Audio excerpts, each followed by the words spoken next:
Hey, it's Paul, that bourbon guy. Down here at my whiskey warehouse, let's revisit and compare Russell's Reserve 15-year against Jack Daniel's 14-year.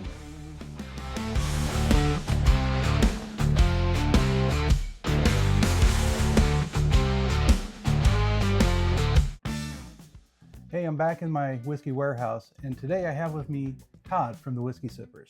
Hello, everybody. So, like I said in the introduction, we wanted to really give proper respect and go back and really re-review the difference between Russell's Reserve 15-year and Jack Daniel's 14-year. Now, I'll put the link into the original video that I did, but to be honest, the audio was pretty bad. Yeah. So, it's now been several months since that video came out. Let's see how they still hold up against one another. How they opened up. Right, now, we really can't do a blind on these things because each note is just so unique, so different. You can tell right away. Yeah, it's hard not to pick out the Jack 14 especially. Both nose and in palate as well. So we have Russell's here on our left would be your right, and Jack Daniel's around the other side. Yeah, and this will be interesting because Russell's 15 for Devin and I was our whiskey of the year when we did our blind. Right. And Jack 14's probably my front runner at this point for this year. It's still a standout.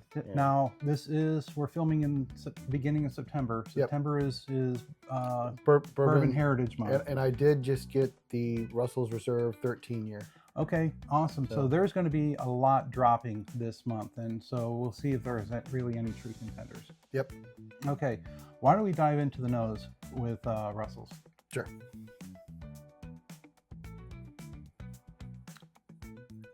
So these are bottles that have been open for quite some time. You can see basically they are sitting at either half or slightly lower than half full. So they've had plenty of time to open up. And that is cherry and vanilla and chocolate. All day long. It smells so good. So good on the nose. It's so you can smell the viscosity in it. But you're not getting the proof out of this. Oh no, it's not like an ethanol burn at all. No ethanol burn. It's just, you can smell the age. You can tell it's aged without being over oaky. Right. Yeah. The ears don't show up on this. The nose is so good on that. It's just so strong wonderful. on the nose. It's wonderful. Oh, careful. Yep. Good save. All right. Yeah. So now for the Jack.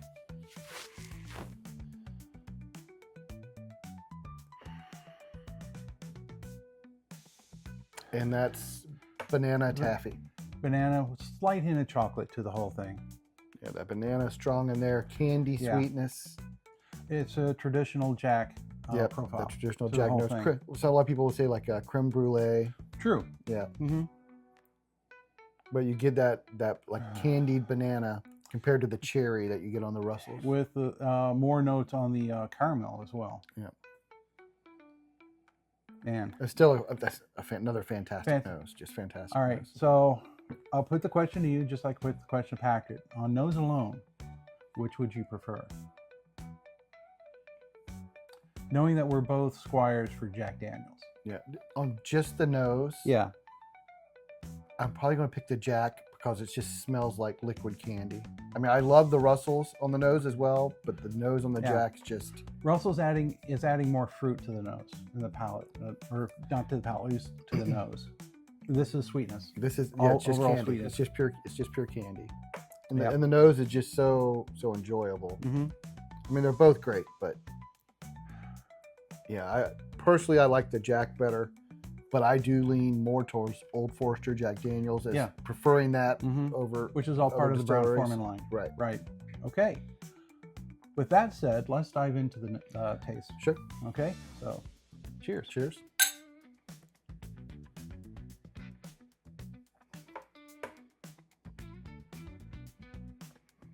Yeah, it just punches you so hard with the fruit. Dark fruit. Some cherry towards mid palate.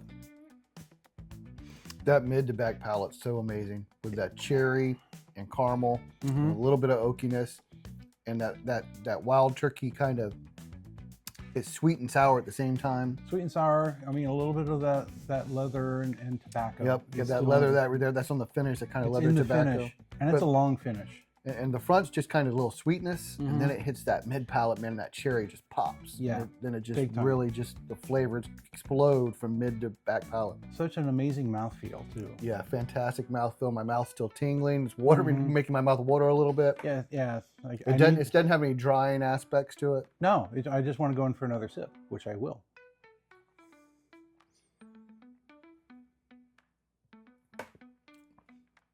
Yeah, that's an amazing, amazing pour. Beautiful. Absolutely Absolutely beautiful. amazing. I can see why it was the best of 24. Yes, absolutely. Absolutely, hands down. All right, cleanse the palate here. And now let's go after this year's Jack Daniel's 14 year. Cheers. Cheers.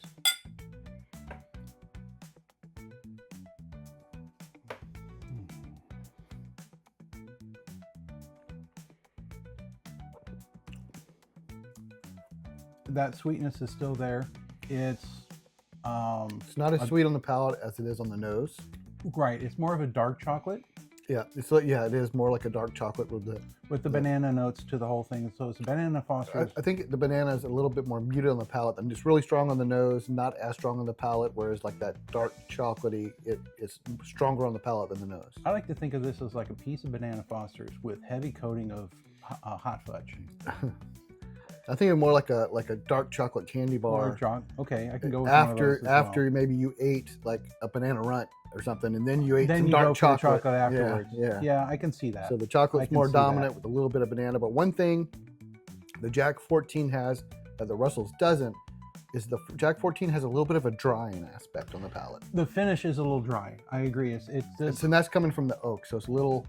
You don't get like a bitter taste of oak, Mhm. but it's got that dryness that you get off a lot of older Right. whiskeys. Right. Yeah, that's true. That's true.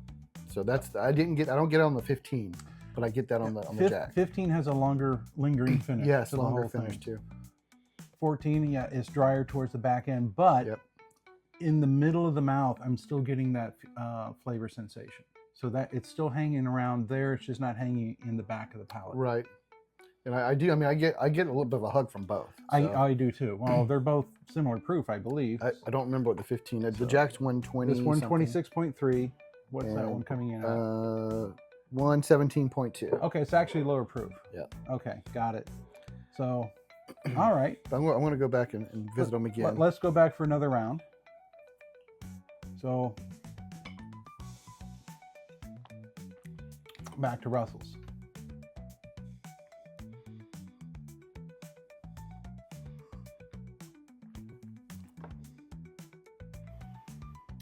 It's It's so just- good from mid palate to back. It's just absolutely amazing. It's syrupy. Yes. It's very from a texture and Very viscous. heavy viscous. That's the one thing I'm picking up over the Russells over the Jack. Yeah, like I said, the Jack to me, and I'm going to go back again, had more of a drying aspect. Mm-hmm. Yep. And that drying aspect takes away from some of the mouthfeel, the viscosity.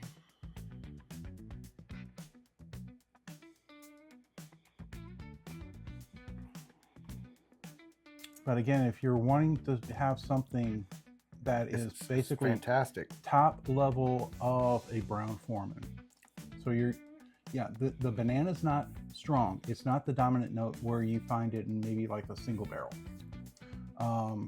This is a batch, a small batch anyway. So this It does have a really great finish on the front. it's sweetness. It has that sweetness up front, It's just the drying on the back. dryness, and that will attribute the oak to that whole thing. And I wonder if maybe if it was I hate to say this, a little bit lower proof, it might not dry in the palate like that. It might not dry in the If it was like palate. a 120 or something. Okay, I could see that. It may not dry as much, but then I think you're going to lose the intensity of the flavor That's if you true. do that. That's true. So there's a trade-off between that. Yeah. These are two great pours, guys. I mean, you can't go wrong Yeah, with if, either one. if you got them both, yes. thank it you. is. You're a lucky guy. Yeah, absolutely. Yeah. Yeah. Be thankful. Yeah. Okay, so I'm still keeping the price point out of the equation here. Sure. So now we're coming down to the final question. If you had to choose between the two, which would you choose? If I could only have one to Mhm. drink, I'm gonna take the Russells. Yeah. As much as I love Jack, and I'm a huge Jack fan, and I love the nose better, Mm-hmm. on the palate, the Russells, just that middle to back, the palate explodes with the cherry and the caramel Yeah. and the mouthfeel, and the little bit of drying I get from the Jack takes away from a little bit on the palate, on the finish. Right. So I would go with the Russells. Yeah, they both have complexities. I would say for the overall mouth experience, I agree. Russell's has the win. Yeah. Nose, I do think that the Jack has a better nose. is a better nose and Yeah. everything else. But for the mouth experience, which is what you're going to be going for the most part, Right. nose is good, but nose is more of an introduction for what you want to have. Now that you're going to drink it, that viscous feeling, that complexity of dark fruits and everything else, Russell's just has it. Yeah, yeah. The nose is, I love the nose is good. Nose is important, but what really matters is how it drinks, and on the palate, the Yep. Russell's is a better drink. Yep. All right. So there you go. There you go. Again, please like, comment, and subscribe. So tell me down below, have you had either or both of them? Have you compared both of them? Would like to hear your feedback on this. I'd like to thank everyone who has subscribed to the channel thus far. If you haven't subscribed, Small but mighty, but we are growing. So thank you very much. So Todd, thank you. you're welcome, Paul. Anytime. All right. So until next time, if anybody asks, tell them you heard it from that bourbon guy.